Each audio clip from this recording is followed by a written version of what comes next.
The Africa Trade Agreement is a step in the right direction. I'm not sure, just as Dr. Sandy and Professor has said, I'm not sure anyone can question the merit of such a very of that kind of framework. I mean, it's very, very strategic, especially coming from the angle of a very, very low intra-trade between African nations of about just 15% of the trade. Of course, that's the lowest amongst all the continents. Whether you look at it from Americas, Europe, of course, Asia. So Africa has the lowest intra-trade volumes. So it is very important that we grow that. Now, why do we need to grow that? I think from two standpoints. One is that we all recognize and appreciate that trade is important. Without trade, it's very, very difficult to actually galvanize economic growth. And of course, if there's no economic growth, it's very difficult for us to deliver prosperity. So that framework comes from the angle that trade is very, very important. And of course, if you look at the most recent, when I use the word most recent, well, you can say Asia is one of them, but the most interesting block that I believe we should copy and I believe we should learn a lot from is actually the European Union. So if you look at how they started just about 40, 50 years ago, that's about the point where we are starting at the moment. One, not all countries were involved at the time. At that time, too, not all the countries were developed. At that time, not all the countries have been able to raise their standard of living. So there were some critical leaders at that time. So you could talk of Germany, you could talk of France, and but through trade and through the economic integration in the EU, they have been able to raise standard of living tremendously across the entire region. So whether you talk of Poland, you talk of Spain, you talk of, I mean, just mention Latvia, many countries have been able to raise their standard of living because they now have access to European markets. So I really hope that we can replicate the same thing. So it is not a bogus document, but like I said, and I guess this is what Professor also meant, there's a lot of work that needs to be done. What we have seen so far is the signing of the agreement. At least we have about 54 nations that have signed up now. That is incredible for a document of this nature. I mean, they've signed up, that's right. And of course, we are moving from phase 1 now to phase 2, where we are looking at some very, very key issues like origin, intellectual properties, how is that protected? But there are other fundamentals which I think I want to mention about one or two of them before I stop. When we talk about an agreement of this nature and of course trying to boost trade across the continent, it is very important that we know that not all the countries are starting at the same point. So for instance, you have South Africa, which I believe South Africa is still the most developed country on the continent. That's one. You have Nigeria has the largest populace, country on the continent, 200 million people. And of course, the largest economy also on the continent. You have Kenya, a regional leader in East Africa. For me, what I would like to see first and foremost is that not necessarily that these leaders have their own caucus, but that these leading economies know that they have a greater level of responsibility to ensure that the framework works. That's number one. The number two, that I also think is very, very important, is that while we have this long-term goal of boosting prosperity on the continent, we must begin to look at some very, very basic things. So you look at, for instance, let's say trade on the continent between Nigeria and say maybe Europe. You have trade between Nigeria and say the Americas. Okay, what amount of those trade can be boosted within the African continent? For instance, we need to also look at this. What are the connections between Nigeria and South Africa and Nigeria and Kenya, for instance?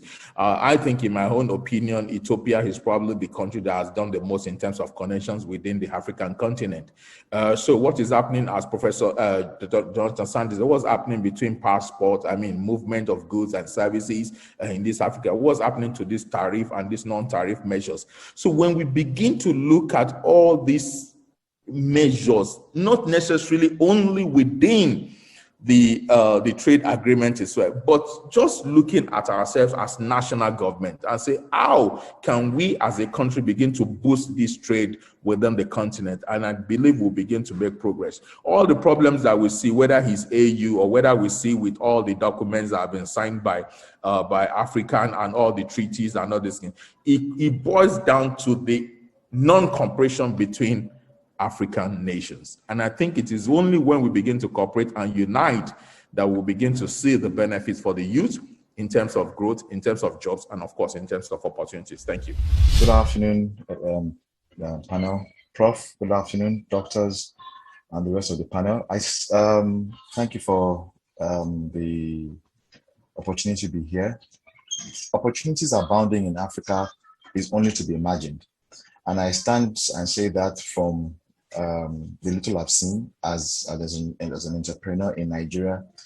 I see labor, that is cheap and is not readily harnessed. And because nature naturally abhors a vacuum, you find out that these young energies, are channeled negatively to other vices. Now, just alluding to what Prof has said earlier, the major problem really is that there is no harness, there's no deliberate, attention or focus at really harnessing these energies positively.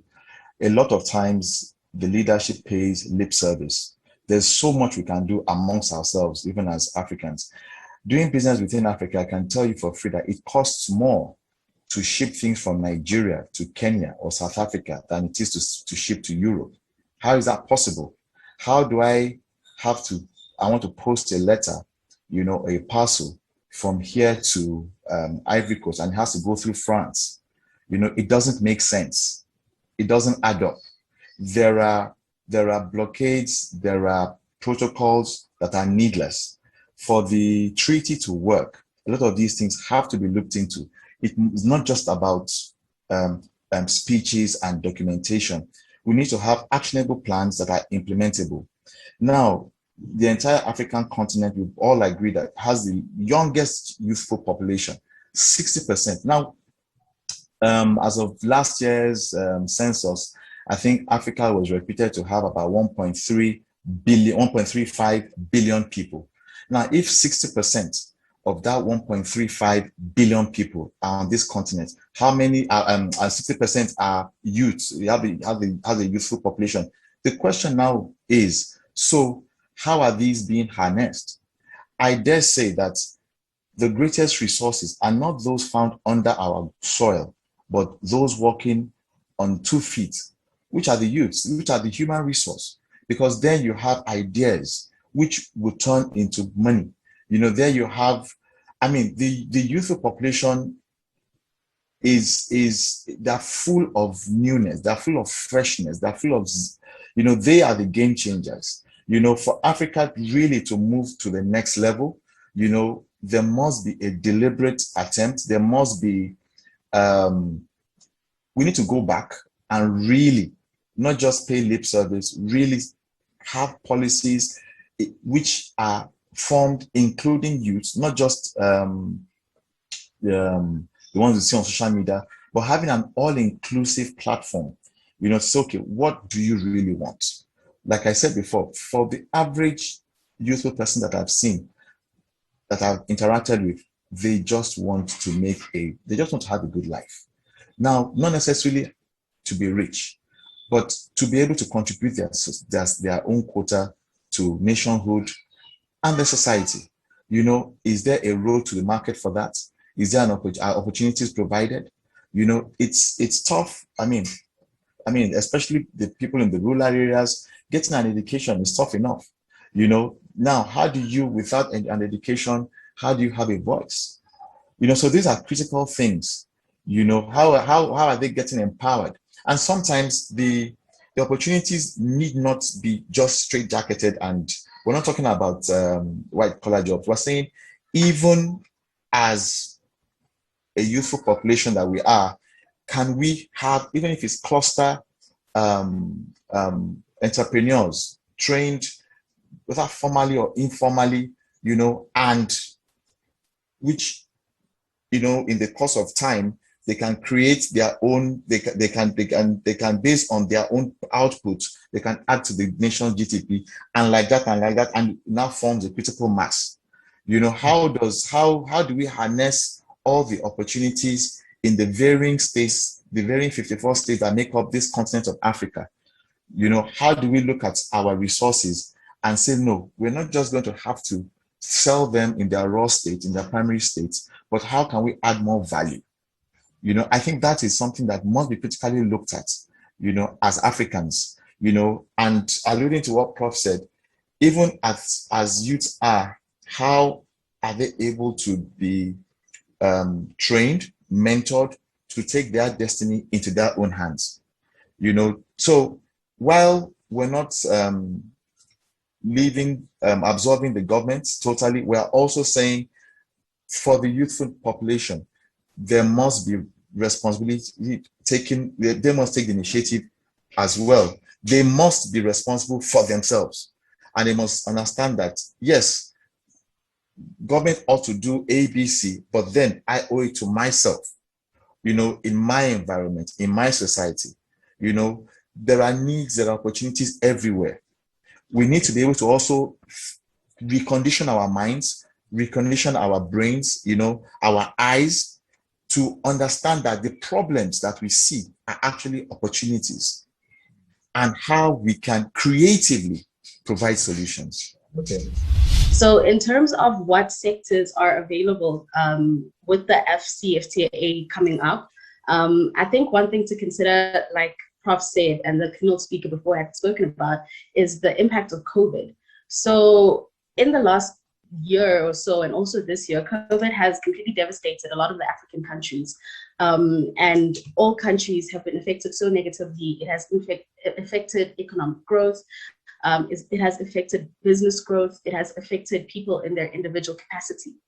That being said, I think that this agreement has come at a very good time, and the positioning of it is quite key, because COVID has also pushed everyone towards the actualization of the fourth industrial revolution. So previously, if you're going to say you're working at home, that would have been quite shocking, but now it has become normal. And we're also seeing an increase of technological development to accommodate this change. And in the meantime, it's also pushing us towards the fourth industrial revolution. So if we're talking about which sectors are now available and should be considered as we move forward, I think it's important to note the actualization of not only the fourth industrial revolution, but also Agenda 2063, as the keynote speaker had mentioned. So I think some of the sectors, as we move towards the fourth industrial revolution, will become obsolete. And there's no stopping the fourth industrial revolution. It's already in progress. So something that I would like to note we should more incorporate into education system is STEM. And I think STEM should be incorporated more inclusively.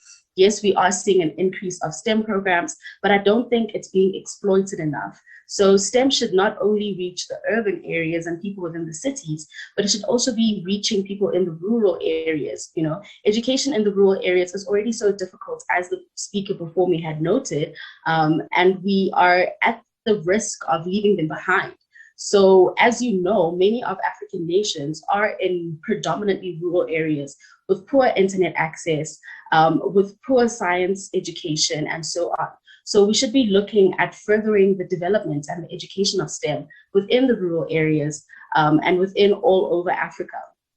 I think another thing that would be quite key to building up on this foundation of the fourth industrial revolution and also the AFCTA agreement is also entrepreneurial mindset development and education. So I think education is a large component of whether or not Africa will succeed as a continent, and also whether or not the agreement will be able to take place and fully actualize. So if we are still operating at this low level of education, where we are just learning to pump people into corporate world or pump people into these Western ideals of learning, then Africa will never develop. So we should be developing each individual's entrepreneurial mindset so that even when they do go into these places of work where we do create some sort of employment for them, they can then be the catalyst which helps position Africa better in the global scale. So those are the sectors that I think the youth should be looking at, and the government and also non-governmental organizations should be helping the youth harness. Good afternoon to everyone. When we talk about investment, it's important that we are wide awake and alert, I think. I think it's important that we carefully look at what investment means, who the investment is coming from, and what the very subtle terms and conditions of such investment might be. We need to make sure that the long-term impact of investment is beneficial to the continent and to the countries in the continent. And when we talk about investment, obviously it's a very important matter when it comes to SMEs and the entrepreneurship space that we work in. And in that sense, we have to very carefully look at investment, because it is such a sought after activity, and we all want to look for capital in our startups and as we grow our businesses, but very often we don't realize what the long-term implications of investment might be. So I wanted to just state that up front. That said, the objectives of the African Continental Free Trade Area are so commendable. These are such wonderful objectives, and the work that has been done so far is remarkable, and such good progress has been made. And I think a lot of promise lies in the actions that are still to be taken. We know phase one is well, doing well, and but we also realize, as previous speakers have mentioned, that there's a lot of work still ahead in phase 2 and 3. And with that said, and that's really where investment issues would probably come into play much more at a later stage. But investment opportunities, of course, sit within flagship programs, such as the program for infrastructure development. Of course, there's a wonderful opportunity and really something that is of a critical essence on the continent, but also the alternative initiatives for the development of Africa, the other flagship program that is part of the AU's Agenda 2063. So definitely in those spaces. Then associated with that, of course, or perhaps even subdivisions of the infrastructure development aspect brings in, of course, matters of manufacturing and production, all the way right through from technology. And there we need not only look at the very, attractive 4IR type technologies, as important beta as 4IR is. We need to look at technologies and look for investment in technologies that are suited to our continent and that are suited to the needs of our people. And that might not always be the highest technologies. Professor PLO Lumumba said something very important when he said that many people on our continent do not know what Twitter is. They do not know, what the high technologies are that mark the lives of some of us, but not the lives of many others. These are also our people, and we need to look at what is it that would solve problems and provide solutions in the lives of all on our continent. And in that sense, we might want to look at something like vintage technologies, for example, the way that vintage technologies can be utilized to solve African problems. You know, it's a new concept to me. I came across it recently. And that's when we repurpose existing technologies through innovative ways. You know, the way that they do with space technologies that need to have a long lifespan. And perhaps we need to think differently about technologies for Africa. Perhaps we need to think about African solutions to African problems along with African approaches to solve the problems of the African context.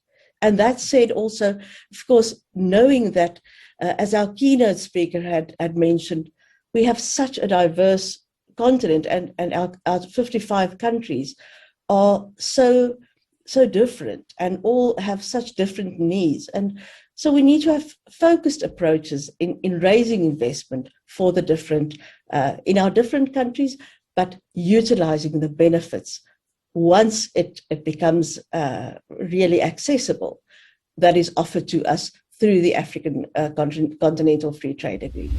I'd like to start off by saying thank you to the organizers for the opportunity to be part of this great conversation. The cause of African youth is something that's actually quite close to my heart. And I see that, and I recognize the fact that the youth really are the future of the continent.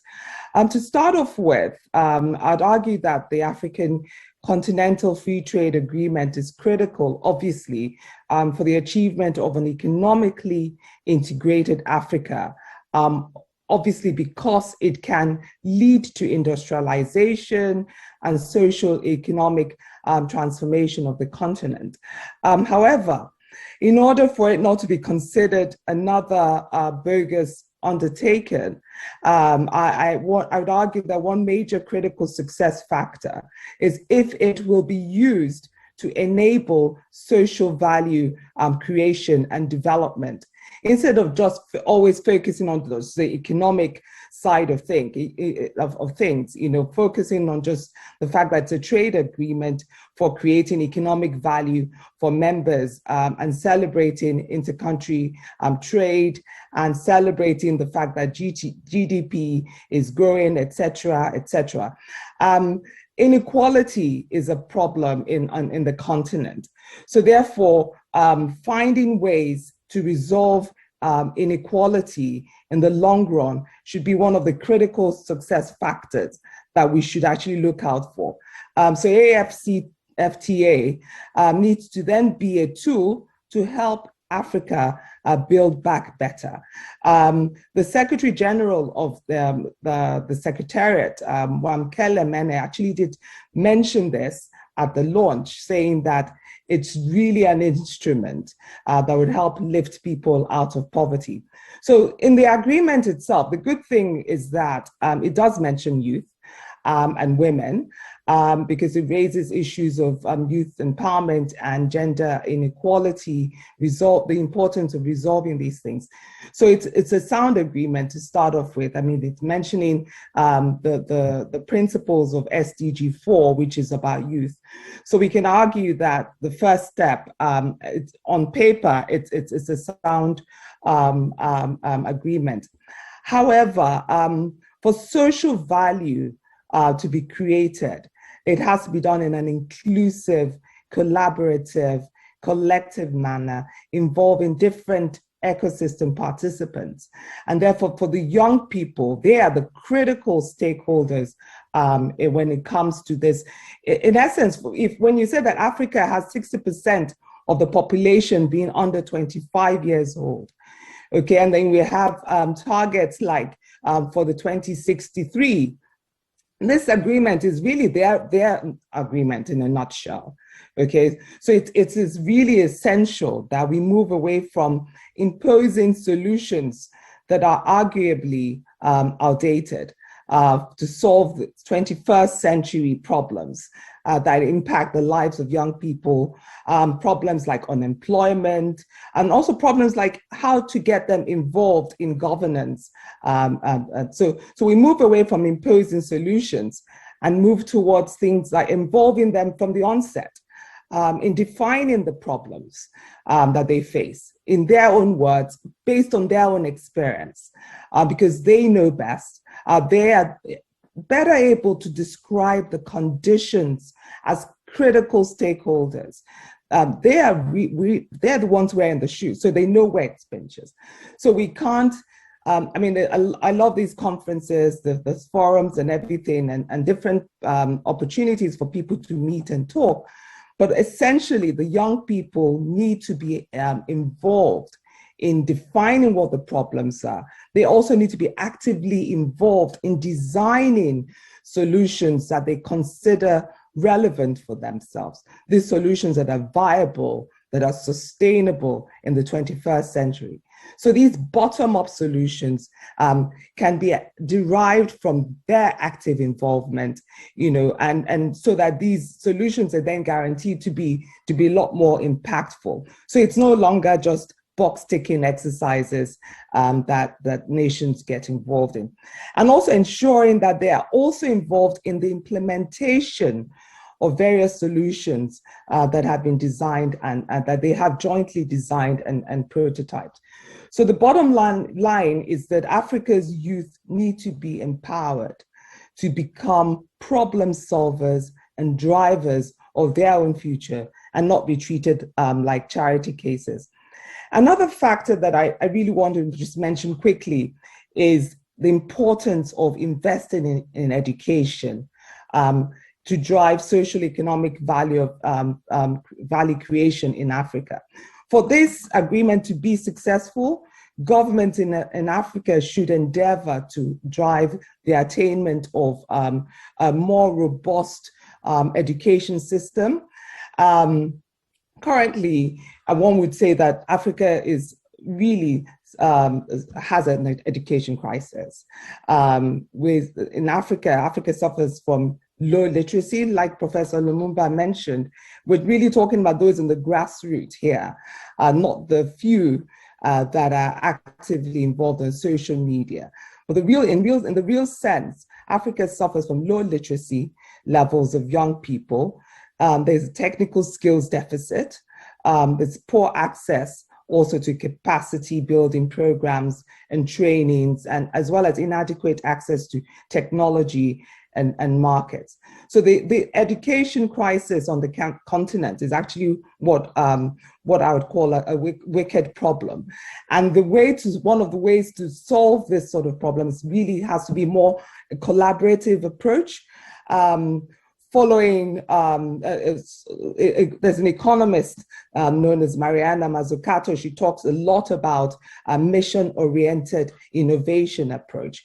And this approach really puts governments at the center in driving collaboration and co-creation across different sectors of the economy to solve societal problems. So I would argue also that, for more societal impact and for longer term and more sustainable resolution of the sort of challenges that we have as a continent, it has to be done collaboratively, and collaboratively with the young people at the heart of designing and working collaboratively with the private sector and other sectors in resolving the challenges that we face on the continent. Thank you. Thank you so much. First and foremost, let me render due courtesy and many gratitude to the organizers for hosting this aptly timed sitting. Let me also acknowledge and salute the elders that have gone ahead and have already paved the way with their great insights and wisdom. To respond to the issue of the Africa Continental Free Trade Agreement, perhaps if I was to hover with the drone a little bit and ponder on what it is, it's a policy. So to move from policy to power or policy to implementation, it requires more than the policymakers, and it requires the youth to robustly come to the front row of development. African youth, we are a peculiar lot. We are very strange. We didn't need a big permission in order for 15 million of us to come onto Facebook, those that are on Facebook. We didn't need permission for maybe 13 million of us to come onto Twitter on the continent, those that are on Twitter. Neither did we need permission to come on LinkedIn. I'm mentioning those social media platforms because they are robust tools of development in their own way from a social perspective. Why then do we think that the elders that configured this robust policy of Africa Continental Free Trade Agreement, why do we think as the youth they need to permit us to get involved and fold and actually cause it to actually oil the wheels of our businesses, oil the wheels of our society? I think that is a peculiar mindset. And if this policy is to be owned by the youth and utilized or put to work by the youth, as the youth, we need to firstly discard a victimhood mindset. We need to discard an onlooker who is watching the game from the stand. We need to get involved. Whether you are a small business and you are actually able to leverage the policy as the what do you call it, as the border tariffs are being lowered, you need to get in there. Or whether you are a tech expert like myself, utilizing blockchain to weaponize and mechanize the much awaited development on the continent. I mean, my co-founder and I are scheduled to have dinners with heads of state across the next 18 months. It's going to be a very busy schedule because we are taking delivery of our IBM configured blockchain infrastructure and we are deploying it into the various spheres of industry. We didn't wait for permission. We did not wait for permission from the Secretariat of the Free Trade Agreement to go like, oh no, maybe one day they will write us a letter. No, what we did, the youth must do it. Get involved, read about it, consume it. We consume more social media than we consume the policies of this continent. So as a result, in closing the point, we are waiting for China to redeem us. We are waiting for Europe to come back again and redeem us again. We are waiting and waiting and waiting. We are, as the youth in Africa, we are who we've been waiting for.